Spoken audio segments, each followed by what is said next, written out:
Marta ayon sa Lucas 10:38-42. Emma mapagpatuloy, hospitable. Si Marta ang unang nag-alok kay Jesus ng pananatili sa kanyang tahanan na nagpapakita ng pagkamapagpatuloy na itinuring na mahalaga sa kultura noong panahon ni Jesus. As aktibong naglilingkod, active servant.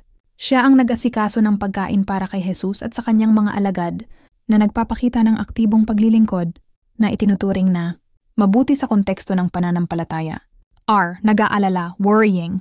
Dahil sa pag-aalala sa maraming gawain, nagpakita siya ng pagkabahala at pagkairita kay Maria na nagpahina sa kanyang pagpapahalaga sa espiritual na pagpapakain. T. Tinuruan, instructed. Siya ay itinuro ni Jesus na ang paglilingkod ay dapat na nakabatay sa pagmamahal sa Diyos, hindi lamang sa pag-aalala sa panlabas na mga gawain, ang naghahangad ng pagkilala, seeking recognition.